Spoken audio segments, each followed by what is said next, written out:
hello War Party, and thank you for sending in another replay just right off the bat. Appreciate that. And again, sorry for the last one breaking. It took forever to do it, but here we go. So it's ranked 1v1 around 1100 elo. Poles is me versus Turks. Perfect. And you said things went wrong with a sad face. No problem. Duration 47 minutes. That helps me get a gauge of what to talk about and when.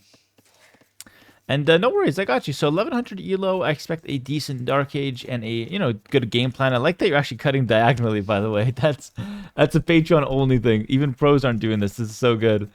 I love to see that. 2 houses right away in a perfect spot to set up that nice wall, a second layer of wall. Beautiful. Bringing in that second boar as well. Fantastic stuff. Yeah, I think this is a great start. So let's talk a little bit about the matchup, just so you can kind of understand what you're looking at and what you're thinking about for this kind of a game. Your main thing, or your main weapon here with the poles is spamming. Is a good economy and out-spamming the Turks. You don't have as good of an army. Turks can field much better units, unit for unit. Turks have better options, but poles have that spam. Think of like massive Hussar spam in late game, backline maybe Arbalest, maybe backline heavy Cav Archer. You always have Obuch that you can mix in if needed. You have a big Knight play in Castle Age if the game develops like that. You've got some good options, but it always revolves around spamming out your units, and that's what we're going to try and do. So what we need for that is usually a big economy. Problem is, Turks are known for what? Turks are known for maybe a fast imp, maybe like a castle push with their really strong Janissaries. They're known for low economy, strong units, which could be a weakness for the Poles. So right off the bat, I want to let you know that it's a bit of a hard matchup. And it's made even harder because you're not taking your chickens. If you're playing Chicken Arena, you have to take the chickens, especially with Poles. Full walk out here looks a bit messy, but if you make it like right here, you can make farms around it as well. Now, granted, you're not going to make farms around it right away, because it's a bit exposed in the front. But for later, if you don't get pressured, that's a nice mill or full walk to make farms around. Then you can make this full walk here. You can make farms around it like that, and you're good to go. So yeah, definitely, or even actually, you can just take the chickens and walk to this full walk. It's pretty close anyway. So even like this is completely fine. Maybe even better, actually, now that I'm looking at it. But the bottom line is, take your chickens, bro. Just take your chickens. You have to. Making all these farms in Dark Age is not bad, but, chickens are better. Second thing, always on Arena, 1 lumber camp, my friend. 2 lumber camp, you need to have a really good reason to do that. And I don't think there's a single good reason with Poles to ever do this. So 1 lumber camp only. The reason is you're going to get the Castle Age pretty fast anyway. And so you're going to just drop a town center. The second lumber camp won't have enough time to pay back the 100 wood. So the second lumber camp is just never worth it. It's mathematically incorrect. Doesn't even make things easier. You'd want to just throw those guys on berries. Get a little extra food. You don't need the extra wood right now. You just need enough wood for a market blacksmith. And the second lumber camp just lost you 100 wood. So, yeah, terrible. Horrible and terrible. But it's okay. This video will be private. Nobody's going to judge you. But you have to make changes or else they might start judging you. I like that you're starting to think, maybe I've got too much wood. Let's start separating that a little. You go to the chickens. It's just a little too late. Again, starting to make some farms. Again, I really like that you're recognizing this. It shows that you're actively thinking. Great diagonal blacksmith. Super cool. I love it. So many good things about this early game, but so many bad things at the same time. Well, not so many, actually. Just a couple bad things, but you can fix those nice and easy. Wheelbarrow early. I don't hate it, but I don't love it. It should not be needed, because right now you're just delaying your castle time so much. Should I explain to you why delaying your castle time is so bad? I just don't want to demoralize you, but it's really bad. It basically means that... Okay. It basically means that for the rest of the game, you're behind, because it means that your town center is delayed, and if your town center is delayed, extra villagers are delayed, and extra villagers mean resources per minute, so you have less resources per minute for the rest of the game because of this mistake. And you're going to be like, normally you're hitting castle around like 14 minutes. Maybe with Poles, they have a bit of a slow early game. I'd hit something like a 14:30. Maybe at 15 minutes, I'm in castle. But you're going to be in Castle Age at 17 minutes. That's way too late. It's completely unacceptable. And it should never happen. And it won't ever happen. And by the way, being late... Oh, okay, hold on. We got a lot of things to talk about as well. Being late also leaves you more vulnerable to any push strategy from your opponents. But let's talk about our game plan here. So our game plan seems to be kind of strange. We made a barracks, market blacksmith. Now we go heavy to stone. It could mean that you want to go for a castle and Obich, but now I see a stable. So I'm really confused now. I'm really confused, and I'm not liking this. I think you're caught between two strategies, which is that you want to get a castle, which is what the stone's telling me, but then you also want to play Lycav, which is what the stable's telling me. You get the castle age finally here. You're about 1 minute and 20 seconds behind your opponent, by the way. So, you know, significantly behind your opponents, I would say. Look at that. He added a town center faster, so he's getting a monastery faster. He's going to get relics. He's going to get extra villagers. It's terrible. Never forging early on Arena. You cannot afford it. You want to afford villagers, eco upgrades, and light cav. You don't afford forging. You just can never do it. If you find yourself affording forging, it's because something else went wrong. And in this case, you're missing, you know, eco upgrades. And this stone is terrible, man. Listen, I didn't load up this replay to rip on you, but I gotta be honest with you. This stone right now, you're not spending it, so it counts as resources that you've lost. All right. So effectively, right now, War Party, you have 250 stone plus 100 wood that is doing nothing. 100 wood for the mining camp, 250 stone. And you know what? Because I feel like it, I'm gonna also count the walk time from the town center or from the berries where they came from to the stone and the build time of the mining camp. So you got mining camp build time, 6 villager walk time for about 10 seconds each. 250 stone and 100 wood. You owe me that. That's a lot of things to owe someone. That's terrible. That's a town center.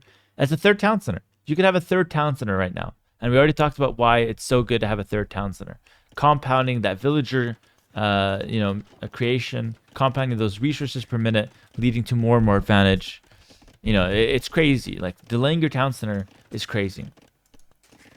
You're making some scouts. We're late to that as well, but I like that you're contesting the relics. It's a very fine strategy. Again, if we didn't have the stone income, we didn't have forging, you can afford scouts plus village production plus all the economy upgrades in the game, plus a third TC. You can afford it all, and you'll be happy. And again, instead of like, if you want to mine stone because you're Poles and you want to mine stone, it's great. Don't think that mining stone is bad. But just make this a third TC, then mine stone, because then you have a 3 TC setup. You're playing light cav. Then all of a sudden you can go full light cav. You're mining stone. We've got a lot of villagers. We can go for a forward castle later. We can go for a big castle play. We can even go castle at home. 10 stables, get the unique tech spam, knights and castle age, come in with 2 petards, break the gates and flood. Or we can forward castle, then 10 stables behind, flood him with knights and castle age. Castle breaks the wall. So many strategies just come out from the 3 TC boom. But just being on 2 TC now, when are we going to get the third? We have enough for a castle. We could go for it. But we have only 14 on food, so like there's no follow-up for the castle. It's not as exciting. That being said, by the way, you're taking some great trades with the light cav, so absolutely no issues with how you're playing the light cav. Second stable is a bit of a waste. You can barely produce from the first one. We're never getting the third town center now because we just don't have the resources. And it's just, it could be so much better. But we have enough stuff for the castle, so right now, to be honest, I have a gun to your head. Figuratively, of course. I'm like, spend the stone because you have ruined my game. Taking the stone. You've slowed down everything. It better be a forward castle that wins us the game. If it's not that, then...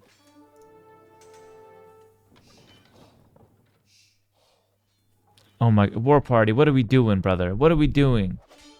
We're controlling the middle of the map. Boxer Kevin here doesn't even know about this castle. He doesn't even care. It doesn't change his life. It doesn't change his life at all. It's like if you're threatening someone, you're like, yeah, I'm going to show you what's up. And then instead of showing up to his class and waiting after school to beat him up, you go to another school. No, you go to a parking lot down the street. It's empty. No one's there. All the stores have closed down. You're sitting in an empty parking lot with a bunch of your friends and you're controlling the area. He doesn't even know you're there, let alone feel threatened by you. It's ridiculous. This castle is, yeah, the wolf. This castle killed the wolf. 650 stone to kill 0 resources. But at least we killed it. Genuinely terrible. This castle should be here. This is probably the worst mistake you've ever made in your life. And I'm being nice about it, by the way. I don't want to hear comments about, oh, Hera's so mean. This is my nice commentary. This is my nice commentary. This castle is the worst mistake you've made in your life, War Party. And it should have been on his face. There's no military from your opponent. You have military dominance over your opponent. And now a siege workshop, oh my god, we're going to break the walls with battering rams. You know, by the time we have battering rams, and we're gonna walk from the rams, or from here, the siege workshop with the rams. We're gonna walk across here. By the time we get there, I'm gonna fall asleep. First of all, second of all, your opponent will have a castle, Imperial Age, heavy camel. He's gonna have so much. He's going to have so much. That's good. That's good. We prepared the 4 stables so that when I die from boredom and I get resurrected on the day of judgment, we're going to have the knights out. That's the timing we're playing for. We're playing for afterlife timing with the stables. This is fantastic. Okay, no, this is great. This is great. 3 TC, so finally we have the 3rd TC. We're falling behind in resources collected versus Turks, which, you know, is basically the equivalent of a homeless guy with no job making more money than you, and you're like a rich CEO. It just doesn't make sense. Poles should be way stronger in terms of how much resources per minute you're getting. The reason, of course, for this is we delayed the 3rd town center, we delayed castle age, we delayed eco upgrades, etc. But what I will say, War Party, you know, just to throw some positivity in here, is that you actually outplayed your opponent. You won the middle, you took the relics, and you're actually playing towards your Sith strength. You're getting lots of privileges, you have, you know, the stable set up, you have a good game plan, and you've outplayed your opponent, which is great. Only issue now is that we're playing knights into heavy camel. Like I said, Turks have the stronger units, and this is a big problem, usually for the Poles, and the way you want to circumvent that is you need to have more economy. And look at the resources collected. We're actually catching up despite having same vill count. And that's because the Poles are so much stronger with their full work farms. We're going to go Arbalest. This is fantastic. Arbalest to kill the camels. Hussars in the front line. Maybe some Cavalier mixed in. Great game plan. Alright. Again, the Ram's still here. I'm now about to die of old age, not boredom. I'm 105 years old. The Rams are still in the siege workshop. Town patrol from your opponent. He is questioning what's going on. He still... I was going to say he still doesn't know about your castle, but he does know about it. At least... Maybe the castle got us some psychological pressure, because it sure as hell got us nothing else. Our opponent gets Loom now. He's comfortable behind his walls. Trebuchet will hit a wall. Nice. Actually, we've missed both shots. I think we hit this one. We keep missing the right targets. We're dealing 50% damage. We're gonna get Cavalier here. Handcart now. Alright, so yeah, a bit late on the handcart timing, but overall, you're still making villages, which is great. Never stop making villages. This is fantastic. You're still adding in farms. Again, War Party, I cannot stop looking at good things that you're doing in this game. You're doing some really good plays. It's fantastic. But it seems like you have a very lackluster sense of urgency. It's not even that you're bad at fighting. You did great when you had to fight for the relics, but you have no urgency. Like, listen, I need to ask you a very sensitive question. Are you unemployed, War Party? Because you're playing like a guy who's unemployed. You're just sitting on the sofa watching Hera videos all day. You're sat in the middle of the map just chilling. Trebuchet on the house. I can smell the Dorito dust on your fingers. This is crazy. So much time has been wasted. Now when we finally... Oh no, back up. He's getting important upgrades. We have to wait. Wait for the timing. Yes, this is great. More waiting, more time, more upgrades for the Turk player. Meanwhile, we're not waiting for any upgrades. And we've given away every timing window in the books. Now we can only win with a hyper late game composition where we're outlasting the Turk player. He's got better army, and he's got all the timings in the world on his side now because he's choosing when to fight. And we have no siege on the field. He's got cannons. We also get cannons with the Poles. We could lean into them. But he's got artillery potentially coming in later for extra range. He's got extra HP on them. It's going to be a hard fight, basically. Not to worry, the game is still winnable, by the way. How do we win? We win via strong composition. Excuse me. We win via strong composition and constantly trading with a fully upgraded comp. So we're missing fletching, debracer. All of those upgrades need to come in. Ballistics chemistry is missing. We're missing everything, basically. So we got to get everything set up while stalling in the center. Going Cavalier here is not good unless we have a backline, but we're late to that backline. A practical tip for you, War Party. You can get a second blacksmith if you're missing this many upgrades. Actually, you're not even using your first blacksmith, so scratch that. Let's use the first blacksmith. There we go. Second blacksmith can help. Keeping your army on stand ground can help, so you don't keep engaging when you're not ready. Here we go. Big engagements. We don't have a backline. Oh yeah, and the other thing is, I recommend you actually start with upgrading the backline first. It's a pretty good habit to upgrade the backline first, because that's the thing that does the DPS. If you're missing upgrades on the Cavalier, doesn't really matter. It's just a meat shield. But like, if you're meat shielding for no damage, then you're just dying. But if you don't have a meat shield, then at least, you know, you're doing damage, but you have to be careful with your army, which is a lot better. Having a meat shield with no backline DPS is usually not the way to go. So that's a good tip for everyone watching. Our bless here probably have to back up. We don't have a meat shield, but again, you're still fighting okay. You can hit and run until the meat shield comes. Also, I feel like I'm overloading here with information, but might as well. I want to make sure you get maximum information. Maybe watch this twice, honestly, just to make sure you're really soaking everything. Winged Hussar are probably just better than Cavalier, but you should only make one of them. If you want to go Cavalier, just go Cavalier. Don't make Winged Hussar. If you want to go Winged Hussar, go Winged Hussar. Don't get Cavalier. Because Cavalier is the Cavalier upgrade and the unique tech. And Winged Hussar is an expensive... It's like Cav for cheap, and the Winged Hussar, which is quite expensive. Plus the unique tech for the Winged Hussar, which you haven't gotten yet. The Golden Crown, but it needs to come in. So usually with poles, you want to pick one of those two units. You don't want to do both. At least not right away. Doing both at the same time is horrible. You're wasting your resources, and you're kind of making two units that fill the same role. It's not a really good idea. All right, so here we go with the trebuchet. Yeah, really putting pressure on these houses. This is fantastic. I really think if we kill these two houses, our opponent might resign. So I really like the strategy. I think it's really smart.